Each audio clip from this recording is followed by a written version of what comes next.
aqui, de abertura, onde ele coloca, né, a declaração, é interessante porque ele é sintético, né, ele é uma síntese, né, ele resume, só que ele aborda cada um dos pontos fundamentais, cada um dos pontos importantes. Certo. Então, acerca de Cristo, né, ele inicia colocando a questão de Cristo ser o Filho de Deus.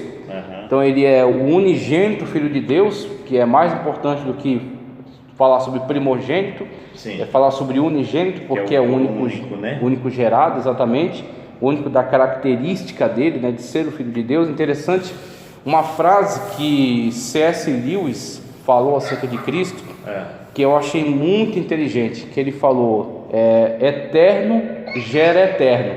Então, quando você, observando, né, a questão de Cristo ser o Filho de Deus e olhando para as diversas heresias que surgiram em redor dele, sim, negando a deidade, negando a eternidade, negando que Jesus tivesse vindo em carne, então tiveram diversas heresias que tentaram destruir a concepção correta acerca de Cristo. Sim. E aí uma dessas questões que eles trabalhavam é a questão de dizer, se ele é filho de Deus, então logo ele é um ser criado, como dizia Ário, e não é eterno, como também afirmava. E aí, quando C.S. Lewis, olhando para essas questões, para esses debates, ele constrói esse pensamento, fala, aquele que é gerado, diferentemente do que é criado, uma coisa que é criada é inventada, então ela não existia e a partir daquele momento você juntou alguns componentes e inventou algo. Ela é uma coisa criada, tá ok? Agora uma coisa gerada, ela carrega parte de si, daquilo que você é, da sua essência. Então ela veio de você, ela pertence também um pouco a você, porque ela carrega muito das suas características. Então o eterno, que é Deus, gerou um eterno que é Jesus. Então Jesus, quando diz que ele é filho de Deus, não é que diga que ele em algum momento não existiu, em algum momento não esteve presente, mas sim está falando acerca do relacionamento que há entre o pai e o filho. O enfoque sobre a palavra filho é o relacionamento, e não a questão de haver um tempo que Jesus não tivesse existido, porque isso não é válido conforme a Escritura, uma vez que João diz que ele é o verbo de Deus pré-encarnado, o Logos divino pré-encarnado, e ele é eterno como seu pai que é eterno. Então ele tem as mesmas características, o mesmo poder, a mesma glória, a mesma santidade. Então, olhando para estas definições, a gente percebe que Jesus, ele é filho de Deus, mas essa questão de ser filho de Deus não o inferioriza, porque está ressaltando a questão do relacionamento entre ele e o Pai, tá ok? Ele colocou essa característica aqui. Ele aborda a questão de Jesus ser o mediador, e aí você tem com essa afirmação, inclusive é por isso que é interessante, como eles são completos nesse cremos, né, nessa afirmação. Ele é mediador. Se ele é mediador, todo o sistema de pensamento fora da ideia de Jesus como único mediador cai por terra. Por exemplo, a mediação de Maria, conforme o catolicismo assevera, a mediação dos anjos, conforme o gnosticismo asseverava, que os gnósticos afirmavam que eram os aions, que eram como que emanações de Deus, né, como que seres que traziam uma parte da manifestação de Deus, e aí em contato com eles a gente ia cada vez mais chegando perto de Deus. Então eles tinham essa concepção incorreta a partir da revelação de que Jesus é o único mediador. Então mediação de santos é completamente desnecessária, inútil e antibíblica. A mediação de qualquer outro ser, de líderes religiosos, né, de grupos, de tudo, Jesus é o único mediador. Então, algumas afirmações aqui são fundamentais para a doutrina. Jesus é o Filho de Deus, Jesus é eterno, Jesus é o Salvador do mundo, é o único Salvador. Jesus é o mediador, é o único mediador, nós só podemos ir ao Pai através dele. Então, com essas afirmações, a gente começa a lapidar a doutrina, né? E aí, quando a gente tem o entendimento da doutrina, independentemente, né, de você, por exemplo, ter o conhecimento de todo o texto bíblico na sua mente, que é isso que é interessante do cremos. Talvez nós não tenhamos uma capacidade de memória tal que a gente guarde todo o texto bíblico. Sim. Mas quando a gente, estudando o texto bíblico de forma responsável, a gente elabora o cremos, a gente consegue sintetizar o texto bíblico. Sim. E a gente guarda o principal, para que a gente não erre em qualquer tipo de afirmação. Então, qualquer coisa que contrastar com isso aqui, a gente sabe que está fora do entendimento bíblico, está fora da concepção bíblica acerca de Jesus. Ô Júnior, porque quando você fala do... Por exemplo, a própria figura do pontífice, tá certo? Pontífice, que vem de pontifex, que vem de construtor de pontes. Então, esse construtor de pontes seria aquele que vai estabelecer uma ligação que não era possível entre duas pessoas que estão separadas por um abismo ou por um impedimento, uma barreira. E ele se entende a ponte de ligação entre este e aquele. Agora, quando um homem se coloca nesse nível de arrogância, de pensar que ele é um pontífice, nós vemos aí a loucura humana, nós vemos aí a falta de noção humana em não entender a sua pequenez, né, a sua insuficiência. Então é interessante que a gente denuncie isso, inclusive esse é das manifestações da reforma, em denunciar que este homem, né, este líder assentado nessa cadeira, com este anel no dedo, com essa coroa na cabeça, ele não é o nosso pontífice, ele não é o nosso mediador. Nós não precisamos de um mediador humano, né? Nós temos um mediador que foi enviado dos céus para nós, se tornou um homem como nós. E aí a afirmação do cremos, em tudo tentado, que Jesus ele se tornou homem. Inclusive fazer essa afirmação no século I da era cristã custava muito caro, principalmente no contexto da cultura grega, tá certo? Aí você tinha lá a concepção grega de que a matéria é inerentemente má. E aí quando os apóstolos faziam a afirmação de que Jesus veio em carne, isso causava um problema na cabeça deles. Por isso que surgiram algumas heresias afirmando que Jesus não era verdadeiramente humano, mas que ele era aparentemente humano e ele era na verdade um ser divino que tinha uma aparência de carne, tá certo? Então tinha algumas afirmações que diziam, né, que falavam dessa maneira acerca de Jesus, por causa exatamente do problema com a ideia grega da matéria ser inerentemente má. Até eles pensavam que na morte Jesus não teve o sofrimento como humano. Diziam que na verdade, inclusive havia uma linha de pensamento que dizia que o Logos, ele como que pousou em cima do Jesus humano, tá certo? E aí na cruz o Logos saiu e ficou somente o humano. Então tinha uma concepção dessas, que também era uma concepção herética, né? Essa questão, né, como a gente estava falando, a gente vê aqui dentro desses pontos, né, tanto a questão de Jesus, só ele poder ocupar, né, esse posto, só ele poder exercer de fato essa função, porque mesmo os gregos tendo aquela visão incorreta da matéria como inerentemente má, a partir da revelação da Sagrada Escritura, a partir do entendimento correto da Sagrada Escritura, inclusive quando você olha para o Evangelho de João, aquele capítulo 1 de João é profundamente teológico, né? Quando você olha os desdobramentos, exatamente, no princípio era o Verbo estava com Deus e o Verbo era Deus.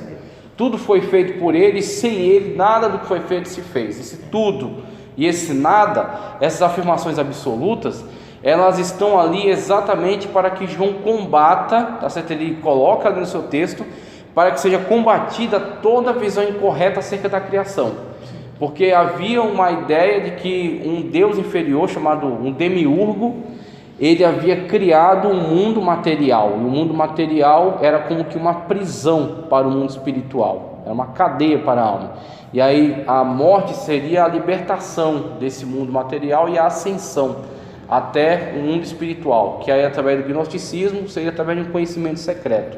Então eles iam nesse processo mental se elevando até um mundo espiritual, um mundo da metafísica, né, chamado da metafísica. Então, para combater essas ideias equivocadas, João ele afirma muito claramente que tudo que foi criado por Deus, e não por um demiurgo, e não por uma força maligna, como o maniqueísmo dizia, que havia um princípio positivo, né, e um princípio negativo no universo, que os dois eram equivalentes e estavam em combate, em conflito. Então havia essa outra concepção também, e João combate todas elas. João diz: não, tudo foi criado por Deus, até o diabo é diabo de Deus, porque Deus o criou não como diabo, e sim como um querubim ungido. Os demônios não foram sempre demônios, eles foram anjos, só que em determinado momento se rebelaram e caíram, e dessa degradação, desse afastamento da luz divina, dessa contradição à vontade perfeita de Deus, aí acontece o mal. O mal não é uma criação original, e sim um defeito na boa criação de Deus.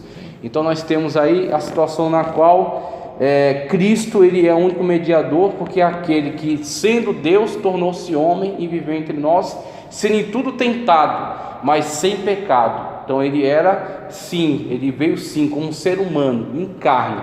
E João diz: aquele que não afirma que Jesus Cristo veio em carne é o anticristo. Ele coloca com muita gravidade. Por que ele coloca toda essa tensão, nessa afirmação?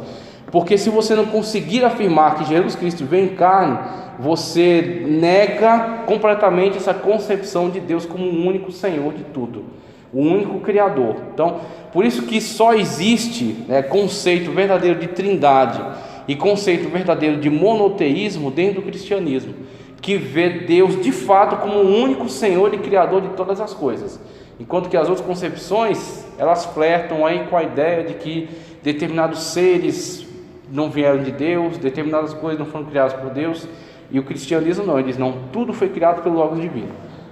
E aí, inclusive, Paulo diz, depois em Efésios, que tudo novamente será submetido a ele. Então ele vai submeter todas as coisas, debaixo da sua autoridade, e entregá-las ao Pai, entregá-las a Deus.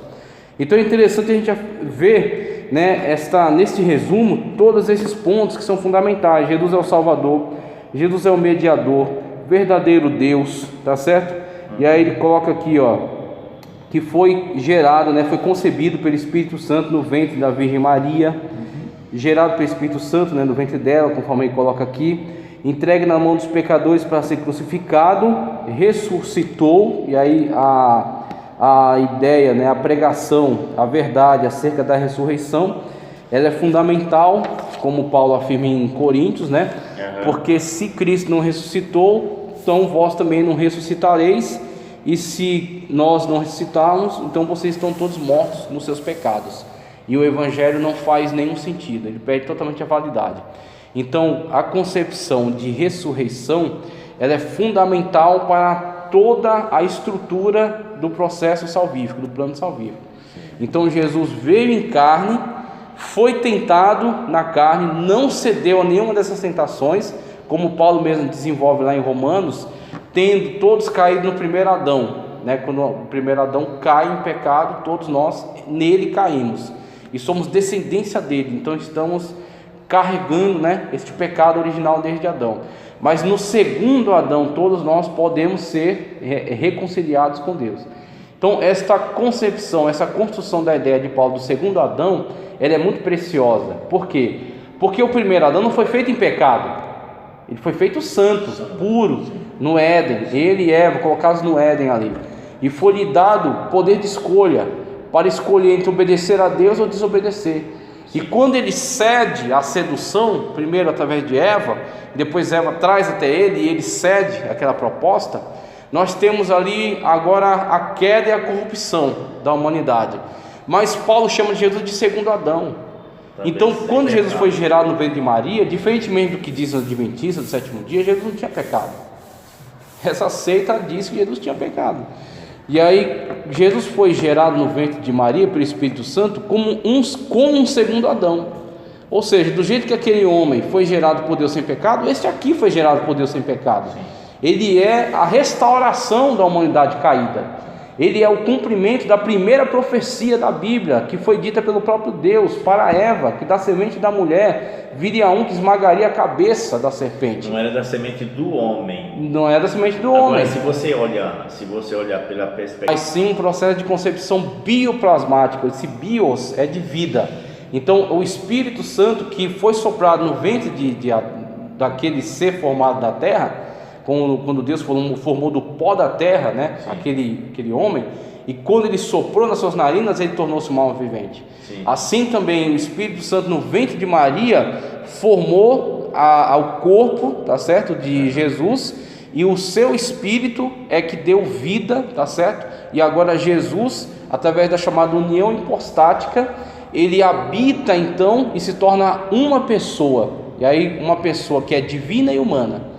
A chamada união hipostática, então em si, hipostático tem a ideia de uma coisa sobre a outra. Sim. Então ali nós temos o maior milagre de todo o universo, que é a união do divino e humano, dentro de um só ser, tá certo? Que é o Espírito Santo gerando ali, e Jesus, o próprio Senhor Jesus encarnando, tá certo? Concebendo ali, né? Fundindo a sua natureza divina com a natureza humana perfeita que estava ali. Jesus teve um status a partir dali completamente singular, que é o divino e humano plenamente unificados. E aí vivendo como servo durante todo o seu ministério, aproximadamente até os 33 anos, quando é crucificado, e quando ressurge, quando ele ressuscita, ele é glorificado agora. E aí, no seu estado glorificado, ele carrega ainda em si, inclusive, as marcas do seu ministério, né? Ele carrega em si, inclusive, né, como um troféu, como um símbolo de batalha, as marcas daquilo que ele realizou por nós, né? Então nós temos um ser em Jesus que é totalmente diferente de tudo que há no universo, um ser que unificou o divino e o humano e agora está glorificado num corpo indestrutível, um corpo glorioso, num corpo que não tem qualquer tipo de limitações. Tanto que ele apareceu no cenáculo sem que alguém lhe abrisse as portas. Ele aparece ali, mas comprovando para os discípulos que ele não é um fantasma, ele come.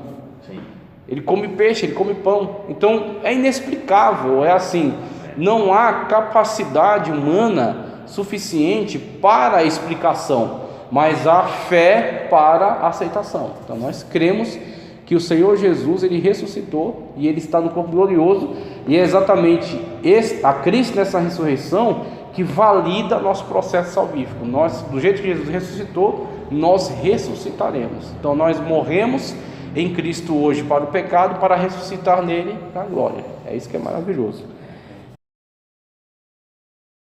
Então cremos que é muito completo.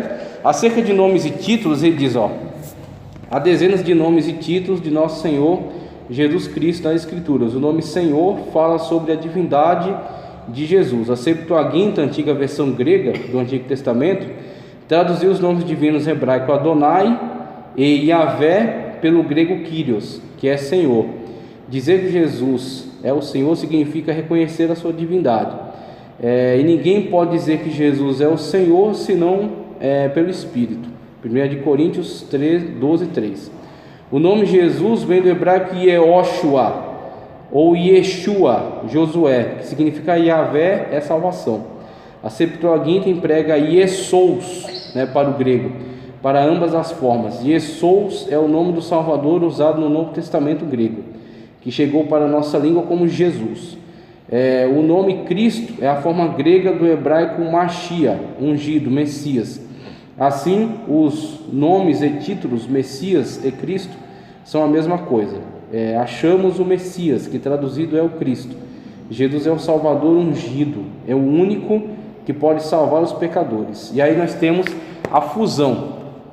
Porque primeiro, Jesus, Jesus, Yeshua, é uma forma modernizada de Yehoshua, que é Josué no Antigo Testamento. É que nem Maria, que é uma forma modernizada de Miriam do Antigo Testamento. Então nós temos vários nomes que sofreram essa modificação. Você tem Tiago, que é Jacob. Então você tem João, que é Yohanan, que aí já é um nome tanto mais diferente. Mas você tem então Jesus. Jesus, no contexto dele, da Galileia, ele era muito comum, o nome Jesus. Já haviam tido outros Jesus, inclusive até no Antigo Testamento, no período interbíblico, havia um Jesus filho de Siraque, que foi um importante autor de um livro apócrifo, um livro apócrifo, que inclusive eu acho que consta até na Bíblia Católica, é Sabedoria de Siraque.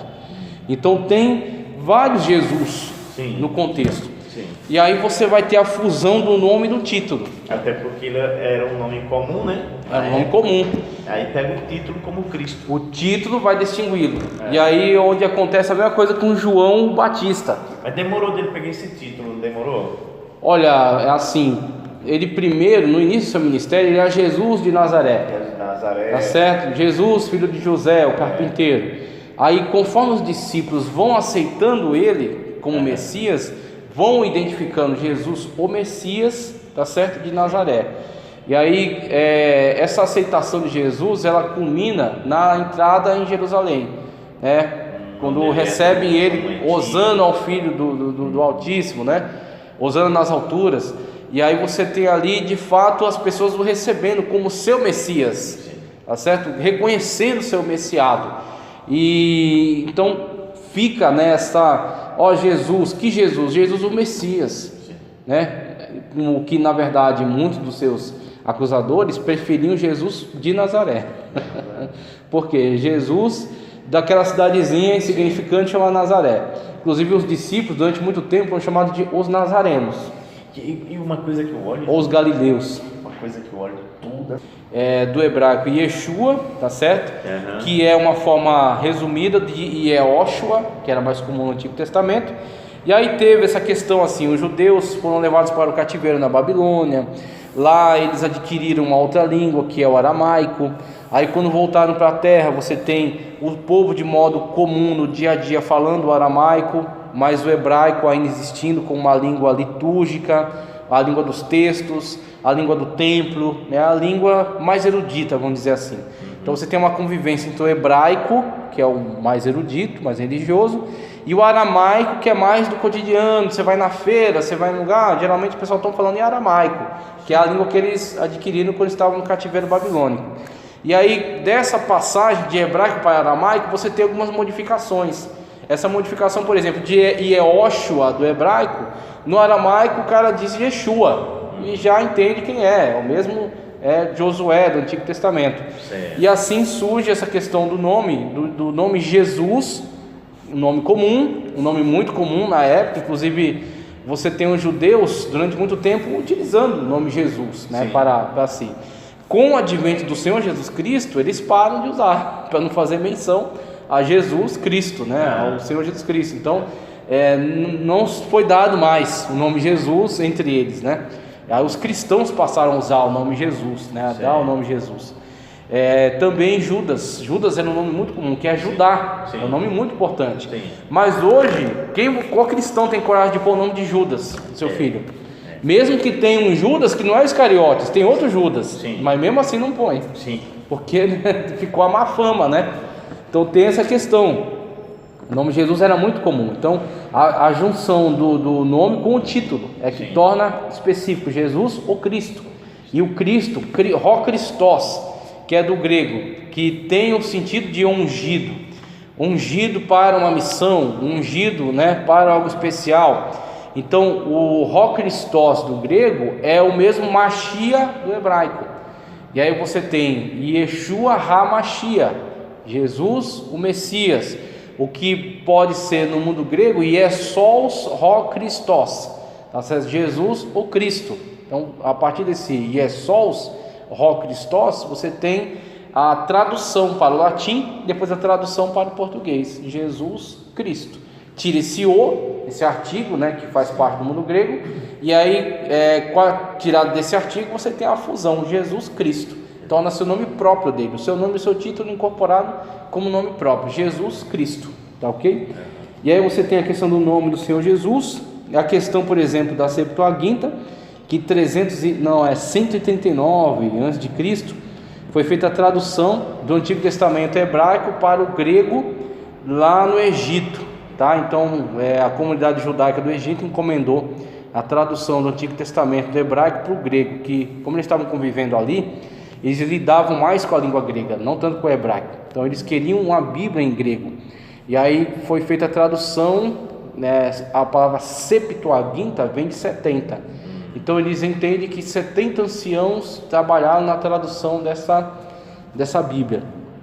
Então a partir dessa tradução para o grego, né, da Septuaginta, tanto os termos Yahvé, tá certo? O tetragrama, YH, WH, quanto o termo Adonai, que ambos referindo-se a Deus, sempre empregados falando acerca de Deus, Yahvé, tá certo? O Senhor, que é o Adonai, eles, quando traduzidos para o grego, eles são traduzidos como Kyrios, e que Kyrios ou Kurios é Senhor, então Senhor referindo-se a Deus. E aí Jesus é dado a ele em várias ocasiões no Novo Testamento o termo Kyrios, o termo Senhor. E aí quando Jesus é chamado de Senhor, é nesse sentido de ser Deus, sentido de ser Yahvé, sentido de ser Adonai, sentido de ser Senhor, ser Deus. Então é nesse sentido que Jesus é chamado de Senhor. E outro uso, quando Jesus diz eu sou. Quando Jesus diz eu sou, eu, se eu não me engano, teve uma ocasião que ele disse eu sou, e os soldados caíram, inclusive, né? Foi quando os soldados foram prender ele. Foram prender quem buscando, né? Quem é Jesus, dito Messias. Aí eu sou. Ele diz eu sou e as pessoas caem por terra, devido ao poder da afirmação. Quando Jesus dizia eu sou, os judeus pegavam em pedra para apedrejá-lo. Porque o egoemi do grego, que é a tradução do eu sou do hebraico, é uma referência ao eu sou do diálogo de Deus com Moisés na sarça ardente, quando Deus conclama Moisés para tirar o povo da terra do Egito. Moisés resiste, Deus acende sua ira contra Moisés, né? Aí Moisés cede, né, a ordem de Deus. Moisés questiona Deus sobre o seu nome, né? Com que nome eu apresentarei para eles? Sim. Que Deus, né? Sim. Aí eu sou o que sou. Primeiro porque tinha muitos deuses do Egito, né? Muitos deuses, era uma nação. Então, ele tinha que apresentar. Ele se vê diante dessa questão, como é que Deus se autodefine, né? Essa questão, isso que é maravilhoso. Esse eu sou, o eu ser, é o sentido de que eu sou o que sou, eu sou por mim mesmo. Então eu não preciso de uma definição humana, né? Ele é o próprio ser, é aquilo que a gente estudou sobre contingente necessário. Então Deus é o único ser necessário, então ele é o único ser de fato. Todas as outras coisas vêm dele, precisam dele, são contingentes a ele. Ele é o único ser por excelência, o único ser necessário, o único ser autocriado. Então você tem aí Deus dando a si mesmo essa definição. Passando adiante aqui, a gente vê aqui a humanidade de Cristo. As escrituras sagradas apresentam diversas características humanas em Jesus. O relato de sua infância enfoca o seu desenvolvimento físico, intelectual e espiritual. E crescia Jesus em sabedoria, em estatura e em graça para com Deus e os homens. E o menino crescia e se fortalecia em espírito, cheio de sabedoria. Quando ele abre esse parênteses aqui, dá esses 3 pontos. Sim, esses 3 pontos aqui que tinha mais texto e ele resumiu.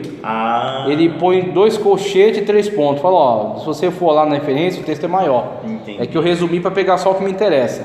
Entendi. Esse parênteses aqui. Ó, e a graça de Deus estava com ele. Lucas 2, 40 e 52. O profeta Isaías anunciou de antemão sobre Emanuel: manteiga e mel comerá, até que ele saiba rejeitar o mal e escolher o bem. Isaías 7,15. Ele tornou-se homem para suprir a necessidade de salvação da humanidade. Resumindo aqui, o que eu achei muito interessante acerca dessa questão da humanidade de Jesus. São coisas que Deus fez que a gente para assim, olha e pensa, meu Deus, eu nunca faria desse jeito. Porque eu penso, se eu sou Deus, vou fazer uma hipótese, uma imaginação louca aqui. Se eu sou Deus, eu vou mandar meu filho para o mundo. Eu vou mandar ele, assim, no povo mais rico, o maior palácio que existia, vou colocar uma guarda imperial em volta dele, anjos de fogo, e ele vai descer e vai pregar num palanque dourado, e assim, vai proclamar o evangelho, quem quiser ouça, quem não quiser vá para o inferno. Agora, Deus, assim, de uma forma tão extraordinária, Deus ele manda seu filho, que é concebido no ventre de uma virgem, através do Espírito Santo, num casal que é da genealogia de Davi, né? E aí esse casal tem que se deslocar por causa de um censo do Império Romano, que estava sobre a terra onde Jesus veio estava sob dominação do Império Romano. E aí eles vão para um lugar, para Belém, cidade natal de José, Lá não tem lugar porque está tudo cheio por causa da questão do censo e tal. E aí não tem lugar, ele vai nascer numa manjedoura. Nasce numa manjedoura.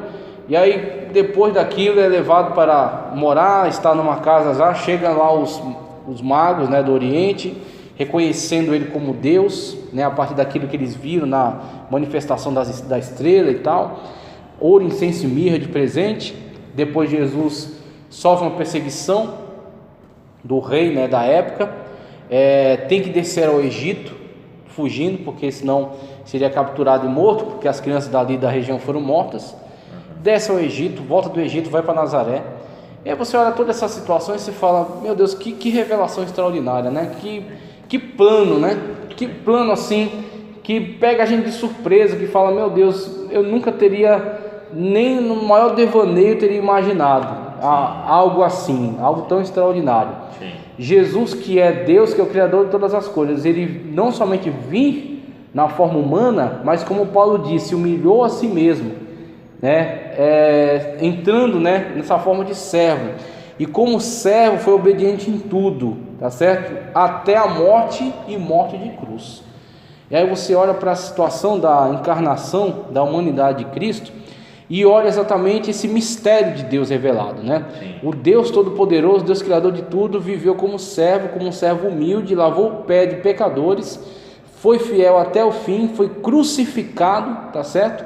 E aí, depois de crucificado, ressuscita, e aí, como ele afirma, todo o poder foi me dado nos céus e na terra.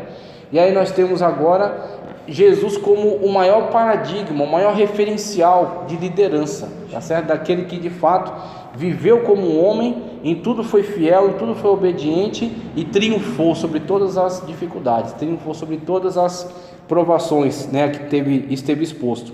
Então a encarnação de Cristo é algo extraordinário e é algo assim muito referencial. Sim. É algo muito desafiador para nós olhar para a maneira como foi exercido. Sim. Jesus nasce numa família humilde, uma família que não tinha poder político nem econômico, tá certo? Então Jesus, ele passa a maior parte da sua vida, se a gente for analisar, dedicado à sua família. Sim. Né? Como depois foi até reconhecido pelos habitantes de Nazaré, mas ele não é filho de José, né, e de Maria? Seus irmãos não são Tiago, não sei quem e tal, Judas, né? Tinha lá, não estão entre nós, seus irmãos e suas irmãs. Então Jesus, quando ele vem até nós, ele vive, né, em Nazaré, ele não viveu de uma forma extraordinária. Sim. É isso que eu acho muito interessante do ministério de Cristo. Ele viveu de uma forma comum. Ele cresceu ali no bairro, ele cresceu de uma forma normal, comum. Até porque o que eu olho muito disso, Júnior, é que assim... teve esse exercício ministerial desta maneira durante sua vida. E tem camaradas às vezes que porque começa a pregar um pouquinho melhor, ou começa a cantar um pouquinho melhor, ele já entra numa arrogância, assim, que se ele vai para algum lugar, não é qualquer passagem que ele aceita, tem que ser só primeira classe.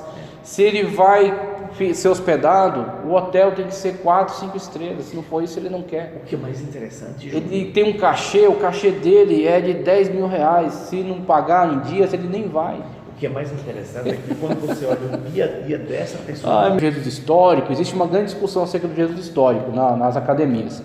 E aí começaram a levantar a questão, olha, talvez Jesus não tenha nem existido, talvez Jesus tenha sido só uma figura, um personagem criado pelos apóstolos antigamente, para falar acerca da manifestação de Deus. E aí começaram a levantar essas balelas, só que começaram a confrontar, né? Começaram a apresentar as contra-argumentações. E uma das grandes contra-argumentações em favor, tá certo, da afirmação da verdade do Jesus histórico, é que Jesus não é afirmado só pelos seus amigos. Sim. Porque uma coisa seria, olha, não, os apóstolos dão certeza que Jesus existiu, dizem que Jesus veio, Jesus existiu, que nós tocamos nele e tal. Só que não é só os apóstolos que falam sobre Jesus. Sim. Você tem os inimigos de Jesus falando sobre Jesus. Então, quando você tem os inimigos de Jesus nunca disseram que Jesus nunca existiu. Sim. Também nunca disseram que Jesus nunca fez e falou aquilo que ele está escrito nas Escrituras. Eles apontam e eles denunciam e eles combatem Jesus, dizendo, ó, Jesus, ele, por exemplo, no Talmud chamam Jesus de filho de uma prostituta. Diz que essa conversa do nascimento virginal, na verdade, foi uma promiscuidade de Maria. Então eles apontam isso. Diz que Jesus foi um feiticeiro. Por que chamam Jesus de feiticeiro? Porque Jesus fazia milagre, só que eles não queriam reconhecer que o milagre era de Deus. Eles queriam apontar que era obra de Beelzebul. Então chamam Jesus de feiticeiro. Agora nunca disseram, Jesus não existiu. Isso eles nunca disseram. Por quê? Porque de fato ele existiu. Jesus é reconhecido no Talmud. Jesus é reconhecido por um historiador judeu chamado Flávio José. Jesus foi apontado por um historiador romano chamado Tácito. Fala acerca de um tal de Jesus da Galileia, ao qual os discípulos dele estão até hoje aqui em Roma. Então Jesus irá apontado não só pelos seus amigos, mas também pelos seus inimigos. Sim. Então o Jesus histórico, a afirmação de Jesus histórico, de Jesus humano, de Jesus homem, é tão importante quanto Jesus divino, tão importante quanto. E o ministério e a forma de vida do Senhor Jesus é um exemplo. Sim. É assim, é o referencial, que a gente olha para o Senhor Jesus, que é a referência, a gente olha para a forma de vida dele, e quando a gente vê essas manifestações de arrogância, você vê que eles estão totalmente fora do ideal, totalmente fora do propósito. Então quando você olha para essas pessoas, e você começa a ver esse comportamento, você fala, essas pessoas não têm nada a ver com o Mestre, não tem nada a ver com Jesus. Elas estão, mesmo que elas tenham começado bem, mas elas tomaram o caminho errado. Então pessoas assim, elas não merecem crédito. Por quê? Porque a gente olha para o líder, a gente olha para o referencial, para o mestre, e a gente vê um comportamento totalmente diferente. Então às vezes as pessoas dão muito valor, porque alguns aprendem a pregar muito bem, a cantar muito bem, a falar coisas bonitas, a ter títulos, isso e aquilo. Só que isso diante de Deus, o que é? Isso diante de Deus não é nada. O filho dele, que é o criador de todas as coisas, ele não poupou. Se Deus não poupou o seu próprio filho, imagina um camarada desse que acha que é alguma coisa, que acha que tem alguma coisa, que acha que manda em alguém. Ah, meu Deus do céu, um camarada desse aí. A deidade absoluta de Jesus, ele falou, a Bíblia afirma com frequência que Jesus é Deus. No princípio era o verbo estava com Deus e o verbo era Deus, porque nele habita corporalmente toda a plenitude da divindade. As escrituras sagradas revelam os atributos divinos na pessoa de Jesus. Ele é eterno, porque um menino nasceu, um filho se nos deu, o principado está sobre seus ombros, e o seu nome será maravilhoso, conselheiro, Deus forte, Pai da eternidade, príncipe da paz. Ele é onipotente, eu sou o alfa e o ômega, o princípio e o fim, que é e que era e que há de vir, o todo-poderoso, né? O pantocrator do grego. Onipresente, porque onde estiverem 2 ou 3 unidos em meu nome, estou eu aí no meio deles. É onisciente, agora conhecemos que sabes tudo. João 16:30. As suas obras revelam também a sua divindade. É interessante sobre a divindade de Cristo o seguinte: se Jesus não é Deus, ele é um grande blasfemador. Ou Jesus é Deus, ou Jesus é um blasfemo ou um louco. Então, o único caminho para se entender Jesus conforme a Escritura é entender que Jesus é Deus. Porque se o testemunho de Jeová, como afirma que Jesus é somente um ser criado, se ele estivesse certo, Jesus merecia ser apedrejado e morto. Sim. Porque Jesus recebe adoração. Quando aqueles 4 homens levam o paralítico até Jesus e colocam, destelha a casa e colocam diante de Jesus aquele homem, Jesus, em vez de curá-lo, que aí foi uma atitude estratégica de Jesus, Jesus foi pedagógico nessa ação, em vez de Jesus curá-lo, que era o objetivo daquele próprio homem, dos amigos, Jesus diz, perdoados são os teus pecados. Ele perdoa os pecados daquele homem, sabendo o que ia causar nos fariseus. Sim. Os fariseus começam a razoar entre si, quem é ele para perdoar pecados? Aí Jesus sabe, olha a onisciência, eles estão arrazoando entre si, né? Falando baixo entre si. Jesus diz, por que arrazoais entre vós? Né? O que é mais difícil para mim? Dizer, perdoados estão os teus pecados, ou dizer, levanta e anda? Ele coloca as duas questões diante, o que é mais difícil para mim? Ou seja, é uma pergunta retórica. Sim. Nenhuma das duas. é mais difícil para mim. Eu curar esse homem desse estado de paralisia em que ele está, eu curá-lo é tão fácil quanto perdoar os seus pecados. Aí você olha as duas perspectivas, porque se você fala do perdão... Ele levou sobre si o nosso pecado, ele levou sobre si a nossa enfermidade. Essa enfermidade que afasta, que separa o homem de Deus, que causa, né, esse abismo entre homem e Deus, chama-se pecado. Sim. Então o pior problema do homem não é ser aleijado, ser cego, ser pobre, ser leproso. São males, são coisas que acometem a vida e que causam tristeza, causam dor.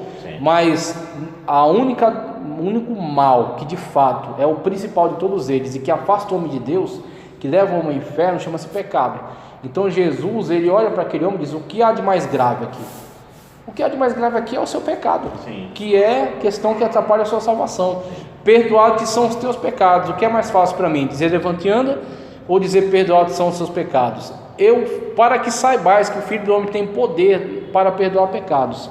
Sim. E aí, quando ele coloca nessa questão, ele está afirmando sua deidade, que ele é Deus, ele é a deidade absoluta, como é afirmado no ponto 3 aqui. Sim. Ele é Deus de fato, ele é o Filho de Deus, tá certo? Enviado do Pai, ele está encarnado na forma humana, inclusive diz: o Pai é maior do que eu, por causa do ministério que está exercendo como um homem. Sim. Só que ao mesmo tempo que ele é um homem, ele é Deus, ele não deixou de ser Deus, ele deixou sua glória, mas não sua deidade. Sim. Então ele continua com a mesma autoridade.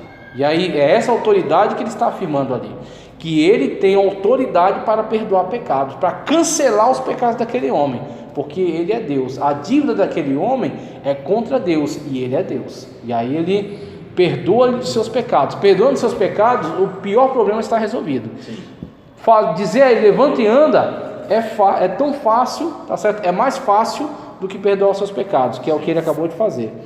Então o ministério terreno de Jesus, o propósito da vinda do nosso Senhor Jesus Cristo ao mundo, foi a redenção de todos os pecadores. O seu ministério terreno é dividido pela trilogia: ensinar, pregar e curar. Sua mensagem era exposta com simplicidade, clareza, originalidade e autoridade. Portanto, os ensinava com autoridade e não como os escribas. Mateus 7:29.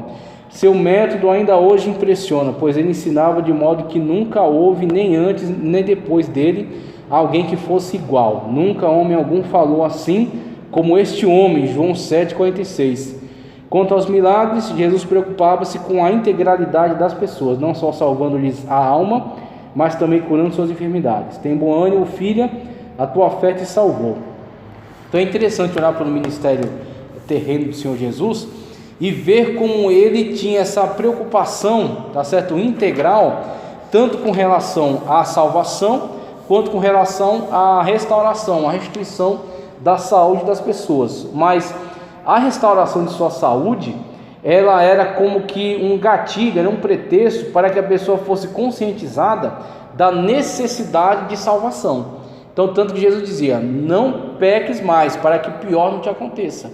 Por quê? Se você retorna para essa vida de pecados, você está abrindo brecha, abrindo caminho, como Jesus disse. Quando o diabo é expulso, né, o demônio é expulso de uma pessoa, ela fica como uma casa limpa e adornada. Se essa casa fica desabitada, ou seja, se você não mantém a presença de Deus dentro de você e ela fica desabitada, aqueles demônios que foram expulsos, eles ficam rondando por lugares áridos. Se ele vem a casa vazia, né, ele vai e chama mais 7. Sim. Aí o segundo estado é pior do que o primeiro. Então Jesus tinha sempre essa preocupação de: olha, não adianta só a cura, não adianta só a libertação de demônios, não adianta só a restauração da saúde. Você tem que ter um encontro com Deus, você tem que se entregar a Deus, você tem que ser salvo. Sim. Você tem que aceitar a mim como seu Salvador, tá certo? Você tem que mudar de vida. Você não pode adotar as mesmas práticas de vida, você tem que ter uma transformação, uma mudança. Então o ministério terreno de Jesus foi marcado por essa autoridade, por essa pregação, que não era uma pregação de teorias, uma pregação de religiosidade, de filosofias. Era uma pregação com autoridade de Deus para denunciar o pecado e para anunciar a salvação. anunciar a libertação, como Jesus falou na sinagoga de Nazaré. Ele leu o texto do ano do jubileu, e ele disse, sentou, o pessoal ficou olhando para a cara dele, porque é um texto messiânico. Então falou, quem poderia ler esse texto era o Messias. E aí o pessoal ficou olhando para ele, e ele levantou e explicou: hoje se cumpriu entre vós esse texto, porque eu vim para perdoar dívidas, libertar cativos e anunciar o ano aceitável do Senhor. Foi quando o pessoal se escandalizou com ele, por ele se identificar como o Messias. Sim. Como aquele que viria a cumprir essa promessa do grande ano do jubileu. E aí Jesus sempre deixou muito claro isso. É interessante que Jesus, mesmo com os riscos que ele correu, ele sempre deixou muito claro qual é a sua autoridade, qual é a sua posição, qual é o seu papel entre eles. De que ele é o Filho de Deus, de que ele e o Pai, como ele diz, eu e o Pai somos um. Ele afirmou ser o eu sou, muitas vezes. Ele afirmou ter autoridade de perdoar pecados. Ele recebeu a adoração. Então todos que vinham até ele e se dobravam para lhe adorar, ele nunca recusou. Sim. Como Pedro vai recusar a adoração de Cornélio, certamente, né? Ele não me adora porque eu sou homem como você. Mas todos que chegavam a Jesus para adorar, ele nunca recusou. Sim. Por quê? Porque está correto, ele é Deus, ele é Senhor. Então o ministério terreno de Jesus foi marcado por isso, por essa autoridade, por essa verdade, né? A trilogia que ele coloca aqui: ensinar, pregar e curar. O significado de filho, o epíteto Filho de Deus, em relação ao Senhor Jesus Cristo, significa que ele é Deus igual ao Pai. Trata-se de uma questão de substância ou essência. Isso significa ainda mais claro na expressão Filho unigênito. O significado do termo na língua original revela a divindade de Cristo. O termo usado para unigênito no Novo Testamento grego é monogenes, composto por dois vocábulos: monos, que é único, só, solitário, e genos, que é raça, cepo, tipo, e não genea, geração.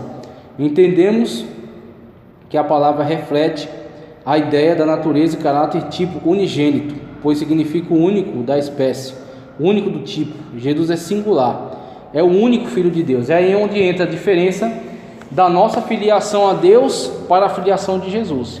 Então, numa concepção mais básica, nós somos criaturas. Então, essa ideia de que todos são filhos de Deus, como até dizia já o Edir Macedo, é o capítulo 1, versículo 1 da Bíblia de Satanás: todos são filhos de Deus. Que é a maior mentira. Não são todos filhos de Deus, todos são criaturas de Deus.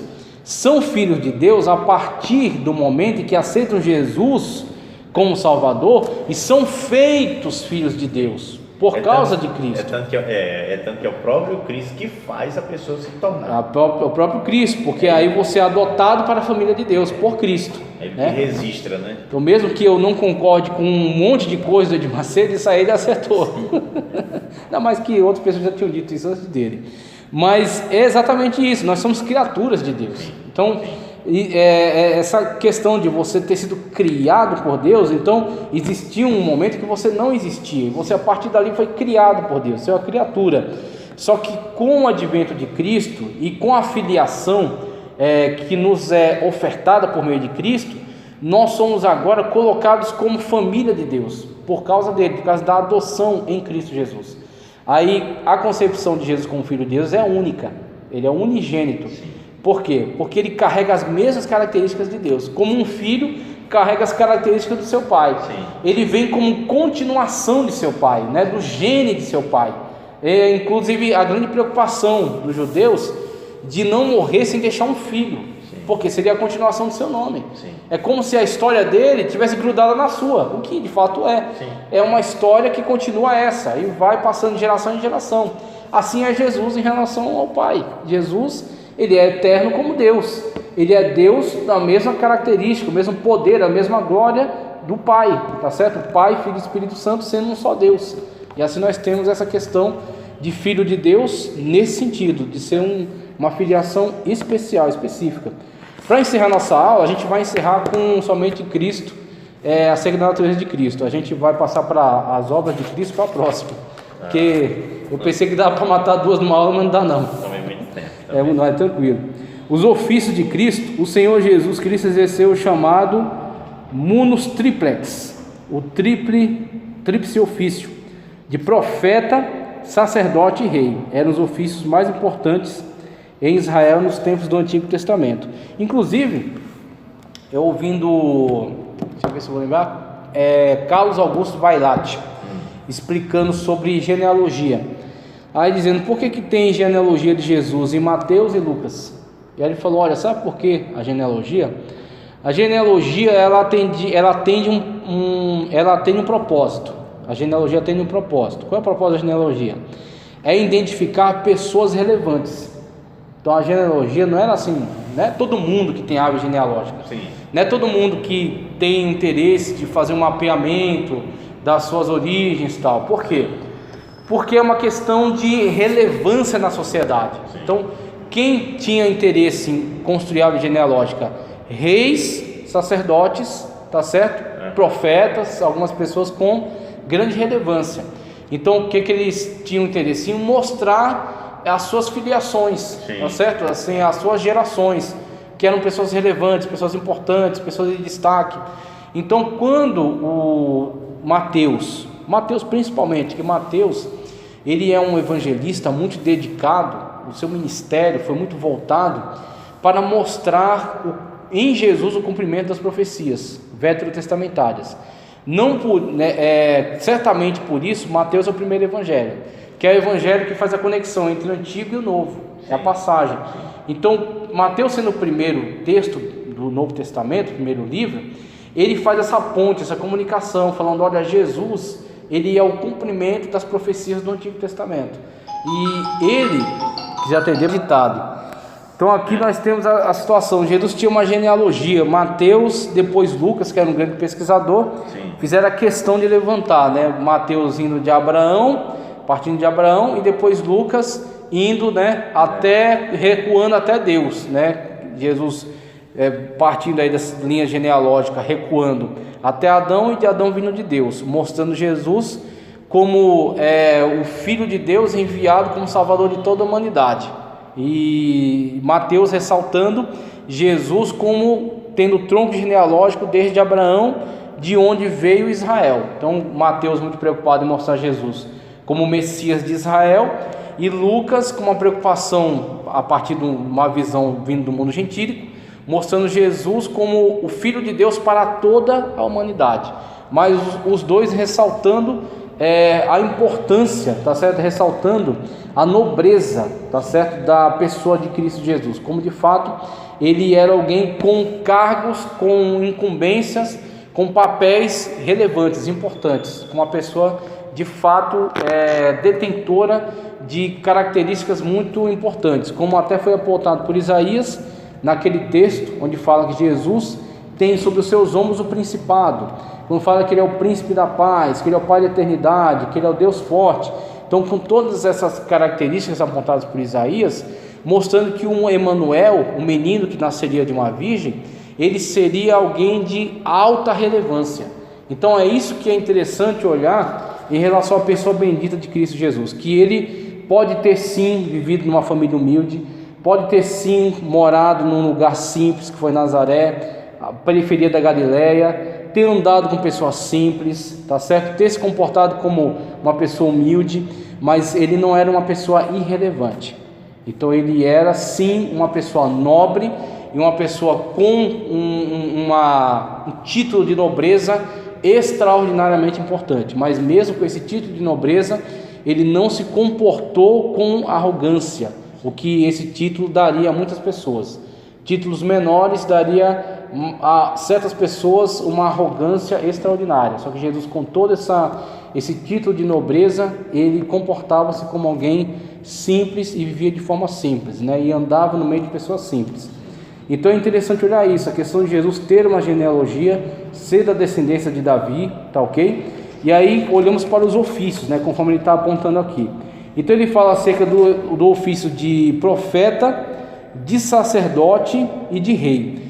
Quando olhamos para o título, né, para o ofício de profeta, nós vemos Jesus agora comportando-se em relação ao Antigo Testamento, dentro desse ofício de profeta, inclusive Jesus sendo reconhecido por muitos que interagiram com ele como um profeta. Então, num primeiro momento, antes de entenderem que Jesus tinha um desdobramento maior como Deus e como Messias, olhavam para Jesus também como um profeta. Jesus tinha poder de Deus para operar milagres. Jesus tinha autoridade de Deus para falar ao povo. Jesus, ele, por exemplo, ele tinha poder de Deus para identificar algumas coisas, alguns assuntos e algumas situações que não estavam à vista. Quando ele fala com a mulher no poço de Jacó, né, a mulher samaritana, fala acerca dela pedindo para que chamasse o seu marido, e ela diz: não tenho marido. E ele diz: disseste bem, porque tiveste 7 maridos e o que tens agora não é teu. Quando ele dá essa indicação, que era uma informação oculta, que não estava, né, não estava acessível para ele, ela o reconhece como profeta. Então, quando Jesus ele demonstra esse poder, quando ele demonstra essa capacidade, quando ele fala com autoridade acerca da palavra de Deus, ele é reconhecidamente um profeta entre eles. Então, Jesus ele exerce, tá certo? Quando Jesus, por exemplo, subindo a Jerusalém, e ele fala, né, acerca de Jerusalém, chora acerca de Jerusalém, e diz que não ficará pedra sobre pedra que não seja derribada. Olha Jesus exercendo a profecia. Sim. Jesus indicando aquilo que ocorrerá em decorrência da rejeição, sim, em decorrência da resistência, que Jerusalém que tem resistido ao longo dos séculos a Deus, aos profetas de Deus que lhes são enviados, e diz: decorrente dessa resistência virá destruição. Aqueles que receberam essa palavra de Jesus, quando Roma começou a mobilizar seus exércitos, fugiram. Lógico. E aí alguns que teimaram, que entenderam que poderiam resistir à investida romana, morreram, foram destroçados, foram arrebentados. Mas muitas pessoas, talvez até que nem fossem cristãos, mas ouviram essa palavra e receberam essa palavra, se beneficiaram disso, fugiram, que não, Jesus já disse que não ia ficar pedra sobre pedra aqui, então isso aqui se cumprirá. Cumpriu-se no ano 70 depois de Cristo. Então vemos Jesus exercer o cargo de profeta.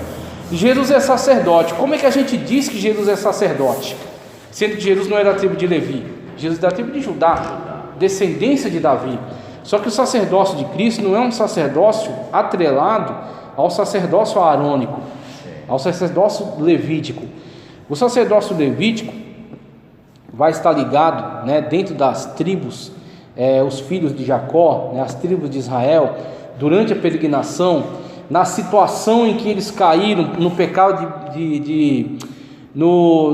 quando eles caíram na adoração para o bezerro de ouro, né? Quando Moisés havia subido para receber a lei, desceu e encontrou eles naquela prostituição diante do bezerro de ouro, e Moisés ordena então aquele levante, né? Aquele juízo contra os cometendo pecado. Você tem a tribo de Levi, né, parentes ali de Arão e de Moisés, que não se misturaram com esta pecaminosidade. Então, a partir dali você tem a separação deles para um sacerdócio, a separação deles para servirem fiéis a Deus com uma tribo à parte, separada. E aí, com o desenvolvimento histórico, você tem todo o sacerdócio levítico servindo no tabernáculo, depois no templo, e a família de Arão como sumos sacerdotes. Então, para ser sumo sacerdote, teria que comprovar essa descendência arônica, né? Através de Arão, de Moisés, dos filhos deles, né? Então, você tem essa descendência, tanto de Levi, no modo geral, dos sacerdotes, e a sumo sacerdote vindo da família arônica. Jesus não é nem levita, muito menos da família de Arão. Jesus é da descendência de Judá, através do rei Davi. Agora, o sacerdócio de Cristo está atrelado a algo que é superior ao sacerdócio arônico, ao sacerdócio levítico. O sacerdócio de Cristo está ligado a Melquisedeque, que é onde você tem a manifestação de Melquisedeque, tá certo? A Abraão, quando volta da guerra, né, contra aqueles reis, e Abraão vê Melquisedeque vindo até ele com pão e vinho, e reconhece Melquisedeque como sacerdote do Deus Altíssimo, do El Elyon, e paga-lhe dízimos. E Melquisedeque o abençoa. Como que Abraão reconhece ali? Porque é um negócio bem enigmático, né? Bem misterioso, né? Então, o que acontece? A gente só pode ficar em cima do que nos é dito. Então, Moisés, ele certamente viu que Melquisedeque adorava o mesmo Deus que ele adora. O Deus que não tem margem de escultura, tá certo? O Deus que é todo poderoso, o Deus que se manifesta de forma contrastante com os deuses que existiam na terra de Canaã, na terra de Sodoma, de Gomorra. Então Abraão viu em Melquisedeque este adorador de um Deus que não tem igual a nenhum outro daquela região. Então Abraão entendeu ser Melquisedeque o sacerdote do mesmo Deus a quem ele serve. Eu acredito que eles tiveram um diálogo bem... Sim, que não é relatado. Que não é relatado. Não é relatado. Porque se você olhar quando... Então está numa situação de total vantagem, ele acaba de ser vitorioso sobre uma grande guerra, está com despojos, né? E aí quando ele se encontra com Melquisedeque, rei de Salém, que inclusive dentre aquilo que não é dito, certamente Abraão já deve ter tido informações sobre esse rei de Salém, sobre esse adorador de Deus. Talvez não tivesse tido um encontro.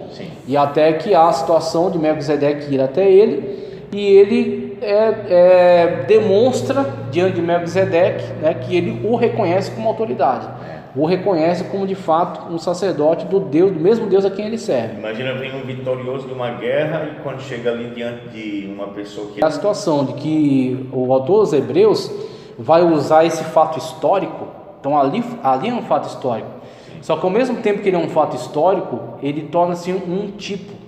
Então ali ele é literal, é um fato, só que ele ocorre no tempo e no espaço, tá certo? E depois que o tempo passa, ele continua presente dentro da história como um tipo que será cumprido, ser realizado no antítipo do futuro. O tipo fica como que uma representação, e aí o antítipo é o cumprimento. E aí você tem Melquisedeque recebe dízimos de Abraão. Então temos ali uma tipologia. Cristo, tá certo? No Novo Testamento, ele é alegado, ele é dito por quem? Pelo próprio Deus. Ele é dito ser sacerdote conforme a ordem de Melquisedeque, que não tem princípio nem fim de dias. Porque Melquisedeque, mesmo sendo um personagem histórico real, não é apontado no texto bíblico de forma intencional, não nos é dito nem o seu princípio e nem o seu fim, mas apenas sua manifestação. Então, quando é apontada sua manifestação, aquela manifestação torna-se um tipo para o que seria futuramente Cristo. Então, do jeito que Melquisedeque se manifestou, sendo ele o sacerdote do Deus Altíssimo e recebendo ele dízimos de Abraão, Cristo é apontado por Deus como sacerdote, tá certo? Conforme a ordem de Melquisedeque, dando aí muito claramente a entender que ele é superior a todo o sacerdócio levítico que estava instituído. Por quê? Porque Levi, que ainda estava nos lombos de Abraão, conforme a linguagem do Antigo Testamento, ele é descendência de Abraão. Então de Abraão virá Isaac, de Isaac Jacó, de Jacó Levi, do patriarca Levi os levitas, tá certo? Dentre os levitas Arão, Moisés, né? A linha sumo sacerdotal e a linha levítica sacerdotal de modo geral. Todos eles estavam, que nem aquela boneca russa lá, um dentro do outro, né? Todos eles estavam dentro de Abraão. E Abraão paga dízimo a Melquisedeque, pagando dízimo, reconhecendo que ele é o seu sacerdote, reconhecendo que ele é o seu superior. O maior paga dízimo, o menor paga dízimo ao maior, o maior abençoa o menor. Então nós temos esta ordem refletida em Cristo. Eis aí o sacerdócio de Cristo. E aí Deus diz: disse o Senhor ao meu Senhor. Davi, profeticamente, tendo essa visão. Disse o Senhor, Yahvé, ao meu Senhor: assenta-te ao meu lado até que eu ponha os teus inimigos por escabelo, banco dos teus pés. Tá certo? Tu és sacerdote, disse eu e não voltaria atrás, jurei eu e não voltaria atrás. Tu és sacerdote eterno, não é sacerdote temporal, sacerdote eterno, conforme a ordem de Levi? Não, conforme a ordem de Melquisedeque. Então nós temos aí a figura sacerdotal de Cristo sendo plenamente cumprida. E aí o autor dos Hebreus, para mim, ele é extraordinário, porque ele pega o tipo e ele resolve esse tipo no antítipo, que é Cristo, que concretiza isso como um fato histórico no seu tempo, tá certo? Que é representativo daquilo que ocorreu no passado. Você vê aquela situação histórica de Melquisedeque indo até Abraão, e Abraão pagando o dízimo, e Melquisedeque o abençoando. Eis aqui, Cristo. Cristo é o sacerdote eterno, conforme a ordem daquele Melquisedeque, tá ok? e que um sacerdote que não precisa oferecer sacrifício por si mesmo, porque não tem pecado, e um sacerdócio que não precisa ser substituído, porque é eterno, e constantemente oficia diante de Deus por nossa vida, em nosso favor. Aí nós temos aquele ofício: o profeta traz Deus ao povo por meio da revelação, o sacerdote leva o povo a Deus por meio do sacrifício, da adoração, né? E Cristo é profeta e sacerdote, e não somente isso, ele é rei, conforme oficiado aqui, conforme o ofício dele, indicado na letra C. Jesus, o Senhor Jesus é o Rei dos reis e o Senhor dos senhores, e na veste e na sua coxa tem escrito este nome: Rei dos reis e Senhor dos senhores. Apocalipse 19:16. Os grandes reis e impérios da história vieram e já se foram, mas o reinado de Cristo é para sempre, pois o seu reino não terá fim. O título messiânico, filho de Davi, foi-lhe conferido por Deus e anunciado pelos profetas do Antigo Testamento, como resultado da promessa divina feita ao rei Davi, de estabelecer o seu trono para sempre, que nasceu da descendência de Davi, segundo a carne, Romanos 1:3. A promessa de Deus sobre o Messias ser da linhagem de Davi era muito popular em Israel. Nesse contexto, ele foi aclamado pelo povo quando entrou em Jerusalém, montado num jumento: Hosana ao filho de Davi, Mateus 21:9. O Senhor Jesus tinha consciência de sua filiação davídica e em mais de uma ocasião ele aceitou esse título, o qual lhe confere o direito ao trono de Davi como seu herdeiro legítimo.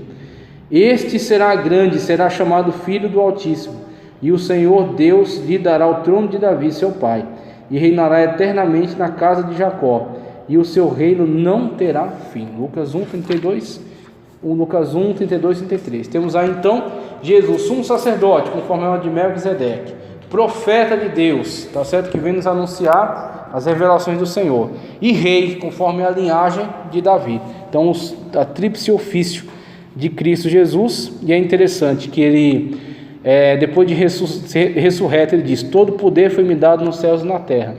E quando João vê, na visão de Pátimos, quando ele é chamado aos céus, e ele olha o culto celestial, e ele vê o trono, e vê o cordeiro como havendo sido morto, e vê o livro, e diz que ninguém no céu, nem na terra, nem embaixo da terra foi achado digno de abrir o livro.